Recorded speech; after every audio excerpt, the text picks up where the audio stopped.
అంగస్తంభన సమస్య ఎప్పుడొస్తుందో, మనకు ఏదైనా సంకేతాలొస్తాయా? దాని గురించి మాట్లాడదాము. అంగస్తంభన వచ్చే ముందు చూసేదేంటంటే, ఏ ఏజ్ గ్రూప్ వాళ్ళు అయినా సరే, ఎప్పుడైనా వాళ్ళకు ఫస్టొచ్చేది నీరసము. అంటే వీక్‌నెస్, కాలు చేతి గుంజడము, ఏదైనా పని జేయాలనుకుంటే వాళ్ళకు అందులో ఇంట్రెస్ట్ రాకపోవడము. ఒకవేళ వాళ్ళకు ఏదైనా ఈవెంట్ ఉంది, ఏదైనా పని జేసేదుందంటే వాళ్ళు మర్చిపోతారు దాన్ని. అలాగే ఈ కీ ఎక్కడైనా పెట్టేసి మీరు మర్చిపోతారు. మళ్ళీ వెళ్లి అక్కడ దొర్లాడతారు. ఇదేందంటే ఈ లక్షణాలు చిన్న చిన్నవి ఉంటాయి. కానీ దాని వలన హార్మోనల్ ఇంబాలెన్స్ అయింది ఆయనకు. టెస్టోస్టెరాన్ లెవెల్స్ బాడీలో తగ్గాయి. దాని వలన ఏమవుతుందంటే అతనికి ఒక రకమైన ఆహ్, సింప్టమ్స్ డెవలప్ అయితాయి. ఈ సింప్టమ్స్ ఏవైతే ఉంటాయో ఎప్పుడైనా సరే రాబోయే రోజుల్లో అతనికి ఎరెక్టైల్ డిస్‌ఫంక్షన్ వస్తుంది.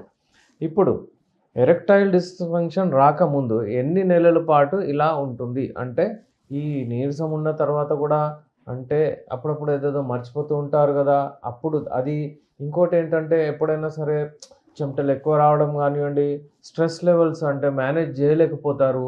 వాళ్ళు ఒకవేళ అంటే హైపర్ అయిపోతారు. కోపం వచ్చేస్తుంది వాళ్ళకు. ఇలాంటివి సంఘటనలు జరిగితే వాళ్ళకు ఇది అలాగే వాళ్ళు ఒక 1 ఇయర్, 2 ఇయర్ మాక్సిమం ఒక 5 ఇయర్స్ వరకు. అంటే నేను మాట్లాడేది ఒక 30, 35 ఏళ్ల వాళ్ళ గురించి. వాళ్ళు మేనేజ్ జేసుకోవచ్చు. కానీ ఎవరికైతే 40 ఏళ్లుంటాయి, 50 ఏళ్లుంటాయి వాళ్ళకు ఇమ్మీడియేట్ ఎఫెక్ట్ వచ్చేస్తుంది. అంటే ఒక 1 మంత్, 2 మంత్స్, 3 మంత్స్, 4 మంత్స్‌లో ఈడీ డెవలప్ అయిపోతుంది. సో, ఇది ఉంది. ఇప్పుడు దీన్ని కంట్రోల్ జేయడానికి మనం ఎన్నో సార్ల ఏవేవో మాట్లాడతాము. అసలు ఈ అంగస్తంభన ఎందుకొస్తుంది? నీరసం వచ్చింది, వీక్‌నెస్ వచ్చేసింది, మెమోరీస్ ఏదో లాస్ అవుతుంది. అంటే ఏదైనా స్ట్రెస్ లెవెల్స్ ఎక్కువైపోతున్నాయి, ఇరిటేషన్ లెవెల్స్ ఎక్కువైపోతున్నాయి.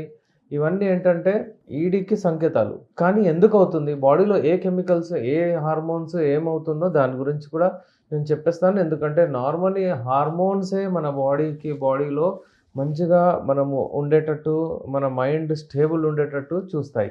అంటే హార్మోనల్ ఇంబాలెన్స్ ఎప్పుడైతే అవుతుందో ఫర్ ఎగ్జాంపుల్ ఎవరైనా స్ట్రెస్ లెవెల్స్ ఎక్కువైపోయాయనుకోండి. వాళ్ళకు కార్టిజోన్ లెవెల్ బాడీలో డెవలప్ అవుతుంది. అది ఎక్కువగా అయిపోతుంది. ఈ కార్టిజోన్ లెవెల్స్ ఎక్కువ అవ్వడం వలన స్ట్రెస్ లెవెల్స్ ఎక్కువైపోతాయి. ఎప్పుడైతే స్ట్రెస్ ఎక్కువవుతుందో కార్టిజోన్ లెవెల్ ఎక్కువైపోతుంది. సో, ఈ కార్టిజోన్ లెవెల్స్ ఎప్పుడైతే ఎక్కువవుతుందో అక్కడ టెస్టోస్టెరాన్ లెవెల్స్ తగ్గిపోతాయి. అంటే ఇవి ఇంబాలెన్స్ అవుతాయి. సో, హార్మోనల్ ఇంబాలెన్స్ ఎప్పుడైతే బాడీలో అవుతుందో, టెస్టోస్టెరాన్ లెవెల్స్ ఎప్పుడైతే తగ్గుతాయో, ఎప్పుడైతే వేరే హార్మోన్స్ ఎక్కువ అవుతాయో, ఆ సమయంలో ఎరెక్టైల్ డిస్‌ఫంక్షన్ ప్రాబ్లమ్ వస్తుంది. ఈ ఎరెక్టైల్ డిస్‌ఫంక్షన్, ఈ అంగస్తంభన ప్రాబ్లమ్, ఈ ఈడీ ప్రాబ్లమ్ ఎప్పుడైతే వస్తుందో, అప్పుడు అంటే అబ్బాయికి అంటే ఒక రకమైన స్ట్రెస్ డెవలప్ అయిపోతుంది. ఒకసారి కలవలేకపోతే ఇగ అతనికి కలిసినప్పుడు ఒకవేళ అంగం మెత్తగా పడిపోయింది. చాలామంది కంప్లెయింట్ ఇస్తారు. అంగం గట్టిగా పడుతుంది. కానీ ఎప్పుడైతే నేను స్ట్రోక్స్ ఇస్తున్నానో, ఎప్పుడైతే నేను ఇన్సర్ట్ చేశానో మెత్తగా పడిపోతుంది. ఇది ప్రీమెచ్యూర్ ఎజాక్యులేషన్ కాదు. ఇది ఎరెక్టైల్ డిస్‌ఫంక్షనే. అంటే ఫస్ట్ ప్రైమరీ ఎరెక్షన్స్ వస్తున్నాయి. కానీ మళ్ళీ అక్కడ పోయిన తర్వాత ఎరెక్షన్స్ తగ్గిపోతున్నాయి. ఈ ఎరెక్షన్స్ తగ్గిపోవడం వలన అతనికి సైకలాజికల్లీ ఒక ఫియర్ వచ్చేస్తుంది. అయితే ఇప్పుడు దాని వలన మాక్సిమం మంది దీంతోనే సఫర్ అవుతారు. మళ్ళీ వెళ్తే మళ్ళీ అలాగే అవుతుందనే ఒక భయం. అది అది అదొక సైకలాజికల్ ఎరెక్టైల్ డిస్‌ఫంక్షన్. ఇందులో పాథాలజీ ఉంటుంది. ఒక ప్రాబ్లమ్ ఉంటుంది. ఏముంటుందంటే ఈ ఎరెక్టైల్ డిస్‌ఫంక్షన్ రావడానికి కారణం హార్మోనల్ ఇంబాలెన్స్ అలాగే అంటే బ్లడ్ ఫ్లో ఉండదు. బ్లడ్ ఫ్లో అక్కడ వెళ్ళదు. ఏదో ఒక అబ్‌స్ట్రక్షన్ ఉంటుంది. అది కొలెస్ట్రాల్ వలన కావచ్చు 50 తర్వాత. అది చిన్న ఏజ్‌లో 30, 35 వాళ్ళకి కూడా ఇవాళ రేపు చాలా బ్లడ్ మంచిగా లేదు. డైట్ మంచిగా లేదు. ఏదో వాళ్ళకు ప్రాబ్లమ్ ట్రైగ్లిజరైడ్స్ అది ఇది ఇన్‌యాక్టివిటీ ఎక్కువైపోయింది. ఒకటే దగ్గర కూర్చొని పని చేస్తున్నారు. దాని వలన రక్తం చిక్కగా అయిపోతుంది. ఇవన్నీ ప్రాబ్లమ్స్ వస్తాయి. సో, ఎప్పుడైనా సరే మంచి ఇవాళ రేపు వాళ్ళు టైంకి ఆహారం గూడా డైట్ కూడా తీసుకోవట్లేదు. బయట నుంచి అంటే జంక్ ఫుడ్ ఎక్కువ తింటున్నారు. అవన్నీ నిద్ర లేదు. ఇవాళ రేపు రాత్రంతా జాగారం, పొద్దున పూట మొత్తం 2, 3 గంటల వరకు వాళ్ళు అంటే పడుకొని ఉంటున్నారు. ఇవన్నీ కొన్ని కంట్రిబ్యూటింగ్ ఫ్యాక్టర్స్ ఉంటాయి ఎరెక్టైల్ డిస్‌ఫంక్షన్‌కి. సో, కారణాలైతే మీకు తెలిసిపోయాయి. ఇప్పుడు ఎవరికైతే హార్మోనల్ ఇంబాలెన్స్ ఉంది, ఎవరికైతే ఈ ఎరెక్టైల్ డిస్‌ఫంక్షన్ రావడానికి కారణం అంటే ఫస్ట్ లెవెల్‌ది అంటే టెస్టోస్టెరాన్ లెవెల్స్ లో అవుతాయి.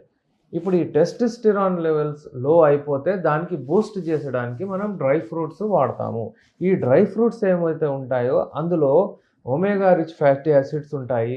అలాగే అందులో మనకు ఇంకా ఇంగ్రీడియంట్స్ ఏవైతే ఉంటాయో అవి మీ నైట్రిక్ ఆక్సైడ్‌ని ఎక్కువ చేస్తాయి బాడీలో. ఆ నైట్రిక్ ఆక్సైడ్ బ్లడ్ ఫ్లోని మంచిగా చేస్తుంది బాడీలో. సో, ఈ విధంగా ఈ డ్రై ఫ్రూట్స్ పనిచేస్తాయి. డ్రై ఫ్రూట్స్‌లో మెయిన్ ఏంటి అంటే ఆల్మండ్స్, బాదాం పండు, అలాగే నెక్స్ట్ వచ్చేసి పిస్తా, అలాగే వాల్‌నట్స్. ఈ 3 చాలా ఇంపార్టెంట్ ఈ వాల్‌నట్స్. ఈ 3 మీ అలవాటులో పెట్టుకోండి. దీనివలన మీ టెస్టోస్టెరాన్ లెవెల్స్ బూస్ట్ అవుతాయి. ఎప్పుడైతే మీ టెస్టోస్టెరాన్ లెవెల్స్ బూస్ట్ అవుతాయో మీకు నీరసం రాదు, మీకు వీక్‌నెస్ రాదు, మీ బాడీ అలర్ట్‌గా ఉంటుంది, మీ మజిల్ బిల్డ్ అవుతుంది. టెస్టోస్టెరాన్ ఇప్పుడు అధిక బరువు ఉన్న వాళ్ళకు ప్రాబ్లమ్ ఏంటంటే టెస్టోస్టెరాన్ లెవెల్స్ తగ్గిపోతాయి. మీకు అక్కడ ఈస్ట్రోజన్ లెవెల్స్ ఎక్కువైపోతాయి. ఈ ఈస్ట్రోజన్ లెవెల్ ఎక్కువ అవ్వగానే వాళ్ళకి ఏమవుతుందంటే ఈ అంగస్తంభన ప్రాబ్లమ్ డెవలప్ అవుతుంది. సో వ్యూవర్స్, డ్రై ఫ్రూట్స్ వాడండి. చక్కగా ఎరెక్టైల్ డిస్‌ఫంక్షన్ అది ఇది రాకుండా చూసుకోండి. ఇంట్లోనే కూర్చొని హెల్తీ ఉండండి. ఏదైనా పెద్ద ప్రాబ్లమ్ వస్తే మీరు కలవలేకపోతున్నారు, సమస్యలు ఎక్కువై డివోర్స్ వరకు వెళ్ళిపోతున్నాయి ఇవాళ రేపు.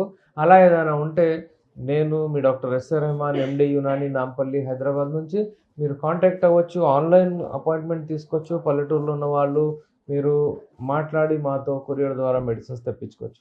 Thank you.